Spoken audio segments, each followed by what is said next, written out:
Já imaginou trabalhar carregando 3.000 sacos de 60 quilos por dia na sua jornada de trabalho? O mínimo em cada viagem ser 60 quilos e carregar em torno de 3.000 sacos. Em situações às vezes mais difíceis, em que você está precisando do dinheiro para pagar as contas, recebendo pouco, trabalhando muito, com peso e sabendo que se torna mais atrativo quando você carrega mais peso, se demonstra aparentemente ser mais produtivo num primeiro momento, um pensamento mais imediato, para ganhar às vezes a nível de produção ou produtividade. É o que acontece, por exemplo, com os saqueiros que carregam café. Em torno de, o peso oficial da saca é 60 quilos e eles carregam em torno de 3.000 quilos por dia na jornada de trabalho. Imagine aí essa situação questionada para você observar, trabalhar no calor, trabalhar sem equipamentos por vezes de proteção individual, sem equipamentos de proteção coletiva, exatamente em muitas situações em que há dificuldade de fiscalização, trabalhar com muita poeira, né? Poeira exatamente da movimentação dos sacos, muitos problemas relacionados à questão da respiração, da ergonomia, problemas relacionados à coluna vertebral, à estrutura óssea, à estrutura muscular desses trabalhadores, trabalhar à base, por vezes, de medicamentos apenas ligados à questão de evitar a dor e nada para curar, porque tem que ter descanso, mas se tiver descanso não tem, porventura, salário, não tem como receber. Então é muito difícil essa situação, mas é a situação pela qual passam os saqueiros. Esses saqueiros que são integrantes aí dos avulsos, da categoria de movimentação de mercadoria. Tem um caso até que ficou muito famoso, que é o caso do Jacinto, que ficou famosíssimo lá no Porto de Santos. Tem inclusive uma estátua dele no Porto de Santos. Tem um livro sobre a história dele e tinha muitas fotos em cartões postais em que ele aparecia carregando 5 sacas de café. Veja, 5 vezes 6 são 300 quilos, né? 30, né? 5 vezes 6, 30, 300 quilos. 5 vezes 60 quilos. Ele carregando aquilo nas costas. Muitos dizem que é ficção, mas se você começar a acompanhar quando não tem fiscalização, o trabalho dos trabalhadores e trabalhadoras na movimentação de mercadorias, você vai verificar que muitas vezes diante dessa dificuldade de fiscalização, às vezes pelo baixo número de fiscais, às vezes por não estar na pauta e pela variedade e manutenção constante da descarga e limites, por exemplo, para a entrada nos locais de carga e descarga, você vai encontrar, por exemplo, não raro trabalhadores carregando muito mais do que o peso recomendado pelas normas regulamentadoras, recomendado pela Organização Mundial de Saúde para evitar doenças. E esse é um ponto importante, porque isso tem sido questionado. Houve uma organização de trabalhadores. Veja, você encontra os avulsos, você encontra o pessoal que trabalha nos portos, mas os portos eles têm um órgão gestor de mão de obra, que é o órgão, que ele tem a participação de empregadores, pessoal do porto, que é do governo, e dos próprios sindicatos de empregadores. Então, empregadores, na verdade, trabalhadores e o pessoal do governo para discutir isso na questão do órgão. Mas como é que fica os demais trabalhadores que trabalham, que não são portuários? E aí começou a ter todo um movimento, o pessoal que fica descarregando nas centrais de abastecimento, nessas grandes zonas do comércio, descarregando caixas, descarregando sacos, setor de sacaria. Então esse pessoal, por exemplo, como é que ficava? E eles foram organizando um movimento, iam construindo normas com muita dificuldade, continuam tendo essa dificuldade, mas com êxito no seu trabalho, além da questão de enfrentamento, eles conseguiram dialogar e conseguiram a edição de uma lei. Essa lei que trabalha sobre a movimentação de mercadoria foi exatamente publicada em 2009 e vem tendo seu efeito. E como lá não são portuários, ao invés de ter um órgão, eles constituíram a representação pelo sindicato. Essa lei não obriga que ninguém se filie ao sindicato, mas impõe que o sindicato intermedie a mão de obra, negocie as convenções coletivas de trabalho, intermedie a nível de tentar dar um máximo de dignidade da pessoa humana para esses trabalhadores e trabalhadoras. Lógico, como nós acabamos de falar, Essa aplicação, ela vem, por exemplo, você imaginar esses saqueiros carregam em torno de 3.000 quilos por dia, né? A cada saca de café, 60 quilos. Nem todo mundo é capacitado, a maioria não tem formação. É uma categoria que recebe a nível de convenção coletiva hoje, o que recebe menos, né? O piso deles é em torno de R$ 1.198, e quem recebe o máximo de piso aí é quem já tem algum nível técnico, de capacitação técnica para dirigir determinadas máquinas em situações em que comporta essa questão de máquinas, recebe em torno de R$ 1.650. Então, é uma categoria realmente que precisa muito ter alguém que os represente, alguém que os defenda, alguém que os proteja. E é lógico, para eles lidam com essas dificuldades, com calor, com dificuldade ergonômica, com falta de interesse, às vezes, de determinadas empresas diante da pressa em descarregar para terem equipamentos de proteção coletiva, equipamentos de proteção individual, trabalham muito na poeira, adoecem muito. E muitos deles, por exemplo, se automedicam para continuarem trabalhando, adormecendo os seus inchaços, as suas dificuldades, não é? Muitos tomando anti-inflamatórios, já criando outros tipos de problemas renais, de fígado, além da questão estrutural que eles têm no corpo por carregarem tanto peso e por estarem em serviços repetitivos que muitas vezes, diante da dificuldade de fiscalização, não atendem sequer à ergonomia.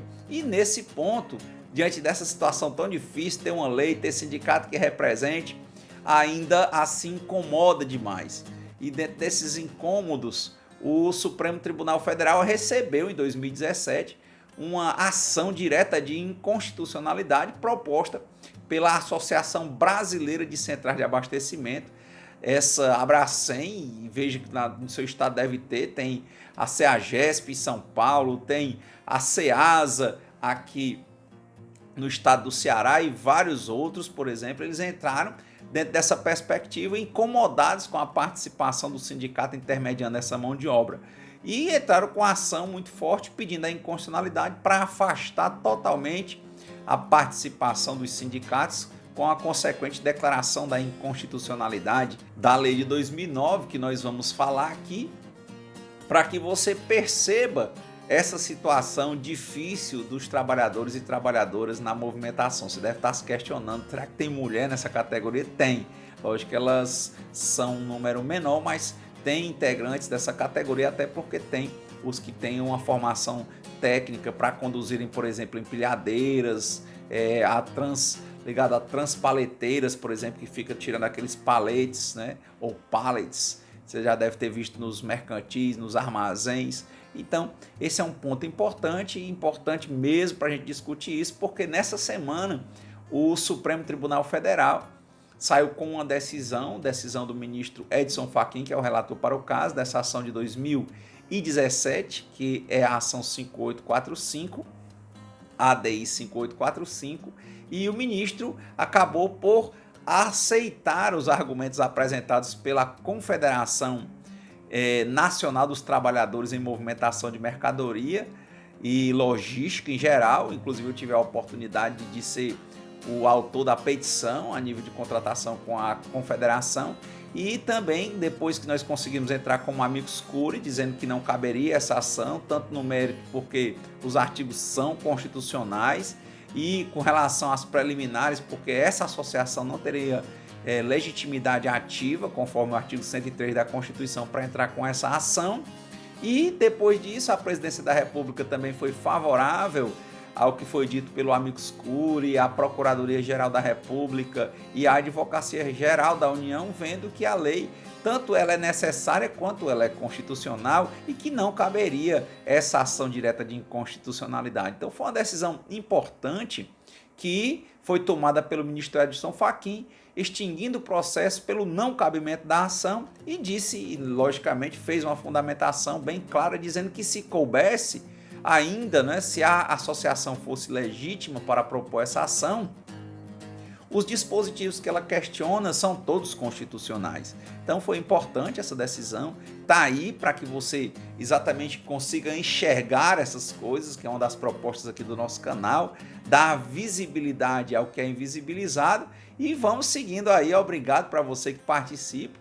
Eu sou o Clóvis Renato, ser um mestre, doutor em Direito, professor e advogado, você tem acompanhado aqui nossos vídeos no canal Clovis Direitos, lá no Instagram, no Clovis Direitos Humanos no Facebook, Clovis Renato Direitos Humanos no YouTube. Você pode se inscrever, participar, e se entrar no site clovisrenato.com.br, você já vai inclusive ter a possibilidade de ganhar um curso sobre essa questão de direitos, efetivação de direitos em âmbito internacional e nacional, ligado à questão da OIT, da ONU, e gratuitamente. Basta você se inscrever e deixar o contato para que você possa participar desse canal. E hoje, logicamente, nós vamos discutir a decisão do Supremo Tribunal Federal, cujo relator é o ministro Edson Fachin, na ADI 5845 de 2017, e que teve como amicus curiae a Confederação Nacional dos Trabalhadores em Movimentação de Mercadorias e Logística em geral, e que ela rebate uma ação que foi proposta pela Associação Brasileira de Centrais de Abastecimento, questionando essa legitimidade dos sindicatos para a intermediação da mão de obra de movimentação de mercadoria. Veja que dentro desse mesmo limite de ideias que nós vamos falar aqui pouco tempo, nossos vídeos maiores têm em torno de 30, 35 minutos, né? A gente tenta não passar muito, vamos tentar apresentar como é que funciona essa questão da lei, da Constituição e a decisão do ministro Edson Fachin. A ADI, a Ação Direta de Inconstitucionalidade, a 5845 de 2017, que foi proposta por essa entidade, exatamente a Associação Brasileira das Centrais de Abastecimento, a Abracem. Ela questiona dispositivos da Lei 12.023 de 2009. Essa lei ela dispõe exatamente sobre as atividades de movimentação de mercadorias em geral e sobre o trabalho avulso. Era uma situação realmente descoberta pela normatização do trabalho. Nessa ação direta de inconstitucionalidade, eles questionam alguns artigos, não é a lei toda. Logicamente que numa ação direta de inconstitucionalidade você pode questionar a lei inteira, pode questionar algum artigo, algum inciso ou alguma alínea, porventura, ou inclusive até a própria interpretação. Mas nesse caso eles estão indo diretamente contra certos dispositivos. Dentre eles você vai encontrar exatamente o artigo 1º, o 4º, 5º e o 6º. Dentro do artigo 1º, o que eles estão questionando? Qual é o objeto central disso? É a intermediação obrigatória dessa mão de obra de movimentação de mercadoria e logística geral e avulsa pelo sindicato. No artigo 4º, a elaboração de escalas pelo sindicato. No artigo 5º, os deveres do sindicato intermediador. E no artigo 6º, esses repasses a serem feitos pelo sindicato, para o sindicato repassar para os trabalhadores, garantindo aí, por exemplo, as carteiras de trabalho e previdência social e várias outras questões que o sindicato intermedia, ajudando o trabalhador e a trabalhadora. E dentro dessa perspectiva de ação, para você entender, o artigo 1º da Lei 12.023 de 2009, ele dispõe que as atividades de movimentação de mercadorias em geral, exercidas por trabalhadores avulsos para os fins da Lei 12.023, são aquelas desenvolvidas em áreas urbanas ou rurais, sem vínculo empregatício, mediante a intermediação obrigatória do sindicato da categoria, por meio de acordo ou convenção coletiva de trabalho, para a execução das atividades. No parágrafo único, ele dispõe que a remuneração, a definição das funções, a composição de equipes e as demais condições de trabalho, elas serão objeto de negociação entre as entidades representativas dos trabalhadores avulsos e dos tomadores de serviços. E é aí que há o primeiro grande incômodo, porque diz aí no dispositivo, no artigo 1º, que obrigatoriamente tem que ter intermediação pelo sindicato. Veja, não obriga que o trabalhador seja filiado ao sindicato, não obriga que o trabalhador faça repasse ao sindicato, não condiciona nada. O sindicato entra aí como um ente que intermedia para aprimorar essa relação. Por vezes, alguns sindicatos, inclusive, fazem essa intermediação e assinam a carteira dos trabalhadores. Logicamente que isso vem na convenção, no acordo coletivo, disciplinando como é que vai ser o repasse da empresa. E sem isso, eles iam ser contratados para descarregar um caminhão, descarregar um mercantil, descarregar uma determinada situação que porventura apareça para eles descarregarem, e às vezes não vai dar tempo. e muitos não vão ter interesse de fazer os registros, e com o sindicato, com a mão de obra já mais permanente, mais fixa e organizada, é possível que o sindicato faça isso, mas a Abracem questiona esse artigo. Também questiona o artigo 4º, e no artigo 4º é importante que a gente passe aí para você dar uma leitura disso. Ele diz que o sindicato elaborará a escala de trabalho e as folhas de pagamento dos trabalhadores avulsos com a indicação do tomador do serviço e dos trabalhadores que participaram da operação, devendo prestar com relação a estes as seguintes informações. O sindicato mantém tudo organizado para dizer que, por exemplo, informar os respectivos números de registros ou cadastro do sindicato, o serviço prestado e os turnos de trabalho para ter um controle de jornada, as remunerações pagas, devidas ou creditadas a cada um dos trabalhadores, registrando-se as parcelas referentes a repouso remunerado, fundo de garantia por tempo de serviço, 13º salário, férias remuneradas mais 1/3 constitucional, adicional de trabalho noturno e adicional de trabalho extraordinário. Veja, são direitos reconhecidos para todos os trabalhadores, conforme diz a Constituição. A lei não tem nada de inconstitucional, mas estão questionando nesse artigo. Quer dizer, o que o sindicato faz é organizar e fazer com que esses direitos para esses trabalhadores que não têm formação, não têm tempo e muitas vezes não têm sequer saúde, e nem tem como discutir isso com o empregador diretamente para as descargas de mercadoria, para que eles tenham esse direito que fazem parte aí do patamar mínimo dos direitos fundamentais dos trabalhadores dentro dos direitos sociais e que o Estado tem que garantir, inclusive, e fiscalizar. Mas a Abracem questiona esse artigo. Também vai questionar no artigo 5º que os deveres do sindicato, ou seja, tudo que tem a ver com a questão do sindicato, eles querem afastar. E diz aí os deveres do sindicato no artigo 5º que são deveres dele. No inciso 1 diz que divulgar amplamente as escalas de trabalho dos avulsos com observância do rodízio entre os trabalhadores, ou seja, para que não haja preterimento de trabalhadores, né?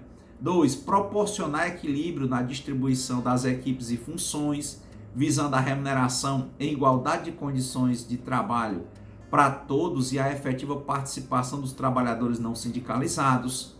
Veja, uma situação também até para ter um zelo, tá? Uma divisão de equipes para que o trabalhador não fique sobrecarregado, por mais que ele queira não carregar cargas a mais.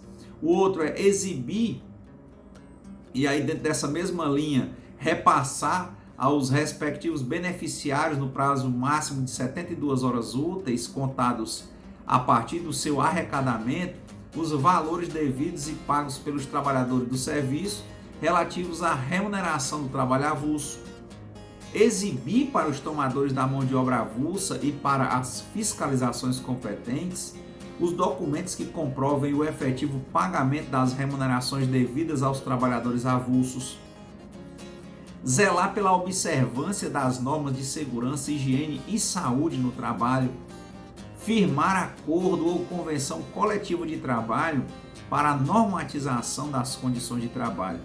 E diz no parágrafo 1º que em caso de descumprimento do disposto no inciso 3º, aí, que é repassar aos beneficiários no prazo máximo de 72 horas, contados a partir do arrecadamento, os valores devidos e pagos pelos tomadores de serviço relativos à remuneração do trabalhador avulso, se ele descumprir, eles exatamente serão repassáveis pessoal e solidariamente os dirigentes da entidade sindical. Eles serão repassados. Veja, em caso de descumprimento do inciso 3º, ou seja, se o sindicato não repassar para os trabalhadores o valor devido que foi entregue, né, pago pelo tomador, eles serão responsáveis pessoal e solidariamente, os próprios dirigentes da entidade. Veja como a lei, ela inclusive evita que haja desvirtuamento por dirigentes, ela pessoaliza a responsabilidade e isso é lógico que é bom para o trabalhador. Qual a dificuldade que tem nisso, qual a inconstitucionalidade que tem? E no parágrafo 2º diz que a identidade de cadastro para a escalação não será a carteira do sindicato e não assumirá nenhuma outra forma que possa dar ensejo a distinção entre trabalhadores sindicalizados e não sindicalizados para efeito aí de acesso ao trabalho, ou seja, sequer impõe a filiação, a participação do sindicato e já tem uma previsão para vedar qualquer tratamento desigual com relação à participação do sindicato. Ou seja, o sindicato funciona literalmente como esse órgão gestor para equilibrar essa situação. E não se fala porque o órgão gestor é muito ligado aos portuários, é específico para lá.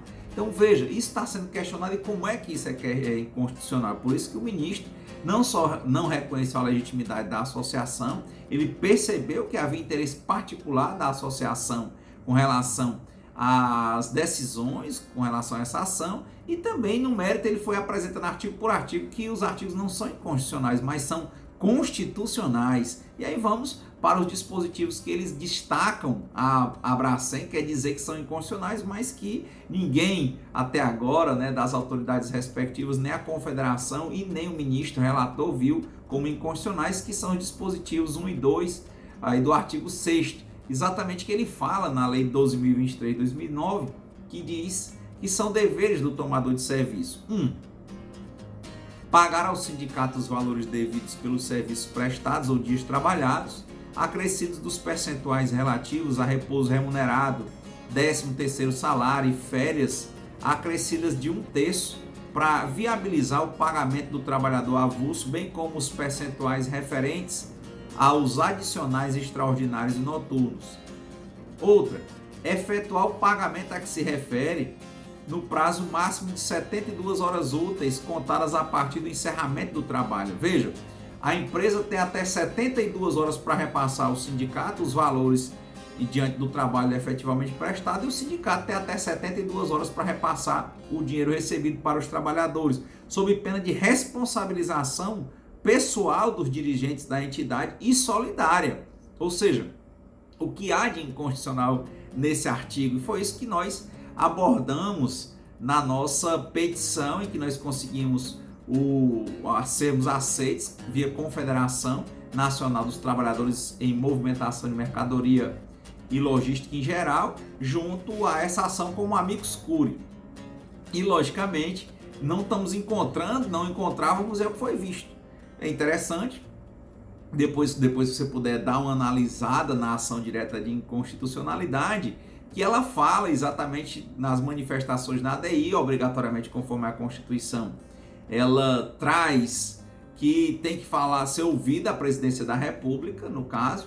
A Presidência da República se manifestou no sentido, lógico, contra a ação direta de inconstitucionalidade. Inicialmente, quem se manifestou fomos nós, a nível de Confederação Nacional, fomos os primeiros a proferirmos manifestação, até porque tinha um prazo muito exíguo para fazermos o pedido e termos a possibilidade de sermos aceitos como amicus curiae, e fizemos a manifestação, e foi interessante que essa manifestação ela seguiu no mesmo sentido. Depois a Presidência da República ela segue o mesmo entendimento, vem a Advocacia Geral da União, também segue o mesmo entendimento pelo não cabimento, pela ilegitimidade da Abracem e no mérito por não conhecer a inconstitucionalidade de nenhum dos dispositivos tratados. Vem também a Procuradoria Geral da República, também pela extinção do feito, dizendo que a Abracem não tem legitimidade para propor esse tipo de ação, e, consequentemente, também os artigos que são inquinados aí, que são apresentados pela associação, não merecem nenhum reparo, pelo contrário, eles atendem e aprimoram o texto constitucional. Então, esse é um ponto importante a nível dessa ação para que a gente possa ir analisando. E em sede preliminar, interessante que o ministro Edson Fachin já disse logo que a Associação Brasileira das Centrais de Abastecimento, ela não representa classe ou categoria específica. Ela tem composição heterogênea, também não agrupa todos os possíveis interessados na discussão nessa ADI 5845 de 2017 e não preenche o requisito de pertinência temática. Logicamente, falta, diz o ministro Edson Fachin, legitimidade para a instauração da ação de controle abstrato de constitucionalidade. Para você que não é do direito, é importante que você relembre, ou possa, e mesmo para quem é do direito, dê uma olhada no artigo 103 com relação à legitimidade e na jurisprudência do Supremo Tribunal Federal. No artigo 103, ele vai colocar como legitimados para proporem o controle concentrado de constitucionalidade. E o que é o controle constitucional, né, a nível de controle concentrado? É um controle que se concentra no Supremo Tribunal Federal.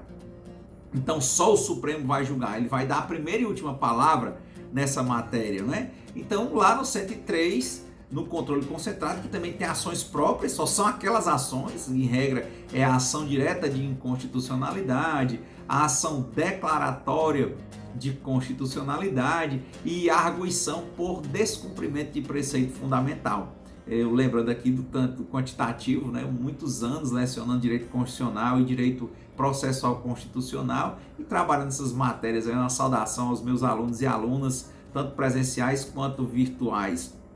E lá no artigo 103, a gente sempre costumava mostrar que quando a gente vai fazer a leitura do artigo 103, ele vai colocando pedaços de uma lógica que às vezes é difícil de memorizar. E a gente sempre procurou uma forma mais fácil para você ver de cara que realmente o ministro Fachin tem razão.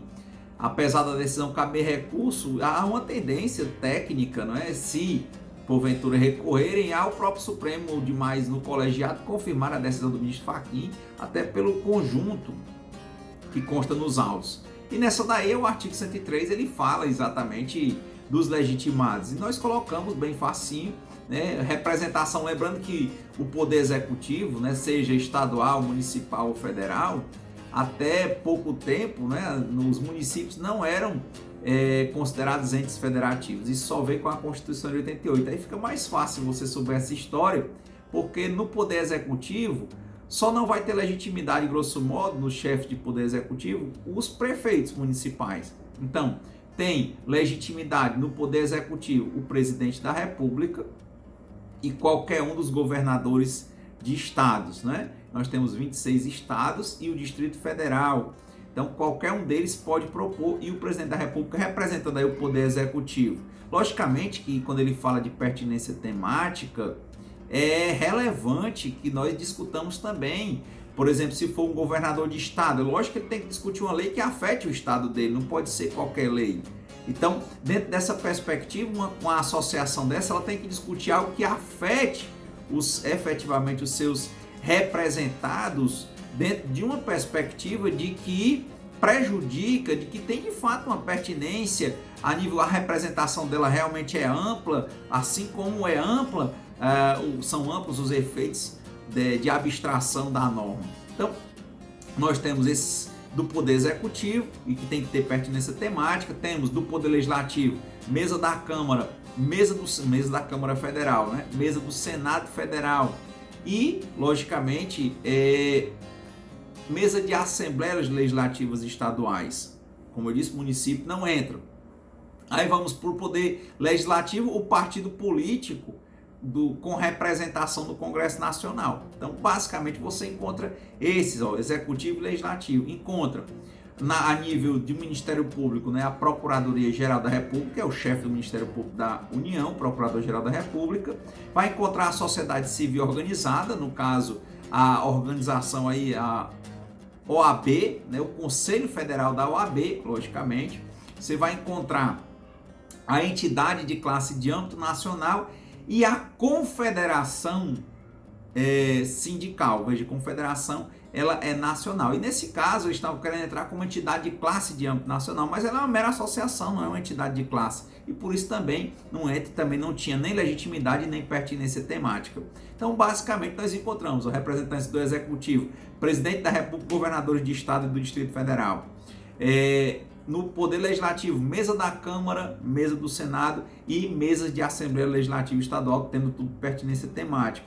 Nós vamos encontrar o partido político com representação no Congresso Nacional, vamos encontrar a sociedade civil organizada com o Conselho Federal da OAB, o partido poderia até entrar aí também, não é?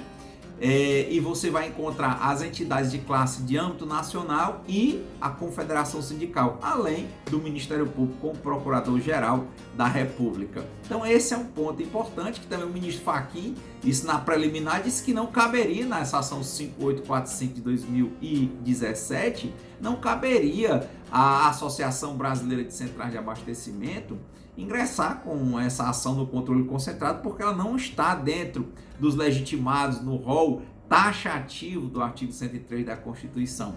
E com relação ao mérito, apesar dele não entrou no mérito, no nível que ele mata a ação na preliminar, mas ele adentra a nível de ter uma ratio decidente explicando cada um dos artigos que foram apresentados, e no mérito ele se manifesta basicamente, quando você vai fazer a leitura disso, pela constitucionalidade dos artigos que foram apresentados, né? E do exposto, ele encerra, né, o seu voto, foi a sua decisão que encerrou essa ação pelo não conhecimento da ação, julgando extinto os processos sem solução do mérito.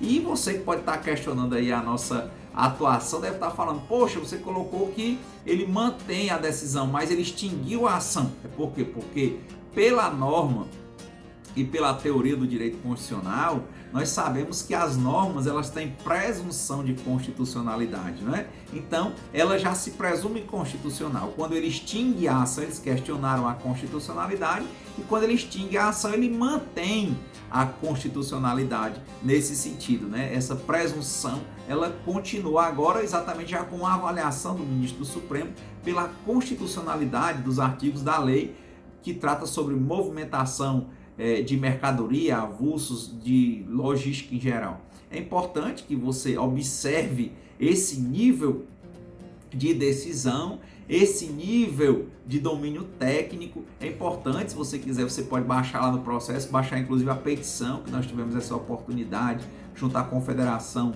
para elaborarmos essa petição, para que você analise e veja dentro dessa perspectiva. Como amicus curiae ou amici curiae, ou amigo da corte, você que está estudando deve saber que nós teremos direito de recurso, de sustentação oral, e era nesse sentido, além de manifestações dentro do processo.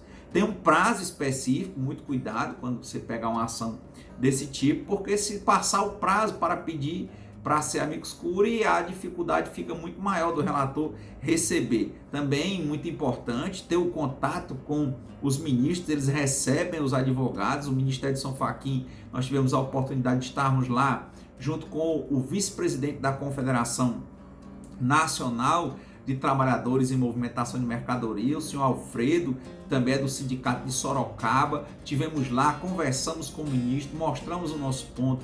Dialogarmos a nível institucional é muito importante, né? É um papel legal, inclusive, para apresentar ponto a ponto. E foi interessante esse papo com o ministro Edson Fachin, porque o vice-presidente, que é da categoria de movimentação de mercadoria, o vice-presidente da Confederação Nacional e do Sindicato dos Trabalhadores em Movimentação de Mercadoria e Logística em Geral de Sorocaba, o senhor Alfredo, ele apresentou situações que já havia desde uma linhagem familiar, como era essa situação da movimentação de mercadoria, como era muito mais difícil antes, quando não tinha essa lei para tratar sobre isso, quando não tinha o sindicato intermediando, ajudando a nível de garantir os direitos básicos, o patamar mínimo de direitos que está na Constituição para esses trabalhadores, e agora tem uma lei e vi isso aí simplesmente ruir com uma ação, como foi dito na época, entre aspas, sem pé e nem cabeça. Então, interessante, bem razoável o posicionamento da Presidência da República na manifestação, bem razoável o posicionamento da Advocacia Geral da União, da Procuradoria Geral da República e, logicamente, da Confederação Nacional dos Trabalhadores em Movimentação de Mercadoria e Logística em geral. Então, por hoje, uma satisfação, parabéns ao ministro Edson Fachin, ao Supremo Tribunal Federal. Falamos aqui, muitas vezes com críticas, e muitas vezes, logicamente, quando acerta, que a gente entende que acerta, nós vamos também louvar adequadamente. Parabéns à Confederação e a todos que participaram, e principalmente parabéns aos trabalhadores e trabalhadoras da movimentação de mercadorias e logística em geral. Então, é uma satisfação. Se inscreva, participe, comente, se integre. Obrigado e até a próxima. Trabalhador brasileiro. José Antônio trabalha há 22 anos como movimentador de mercadorias, profissão mais conhecida como saqueiro. Eu entrei trabalhando na fábrica de ração. Aí depois de 2 anos eu vim para baixo, o armazém de café. Nas costas dos movimentadores está o principal produto da economia guaxupeana, o café. O grão estacado no armazém da Coxupé é vendido para todo o Brasil e exportado para mais de 70 países. Por dia, são carregadas para exportação entre 17 a 20 mil sacas de café de 60 quilos. Para dar conta de todo este trabalho, 154 movimentadores se revezam em 2 turnos. Cada profissional como este chega a levantar 3 mil sacas de café por dia. Trabalho duro e pesado que é feito por Oswaldo há 25 anos. Desde o começo eu gostei sempre de serviço pesado e acabei entrando no cooperativo. Além do esforço físico, os trabalhadores têm que se acostumar com o barulho do maquinário, a poeira levantada pela movimentação dos grãos e ainda com o calor durante os dias mais quentes do ano. Duro, igual eu falei pra você, no calor, né? Gustavo trabalha no armazém há 1 ano. Antes trabalhava como operador de máquinas em um laticínio da cidade. Para ele, foi difícil se acostumar com as condições de trabalho, principalmente com a poeira. Demorou 1 mês mais ou menos para acostumar com a poeira, o som e o tempo também, né? Para o colega de Gustavo, o companheirismo entre os saqueiros é uma das melhores coisas na rotina de trabalho dentro do armazém. Os companheiros, colegas de trabalho há muito tempo, a gente está junto, e a gente tem uma amizade muito grande.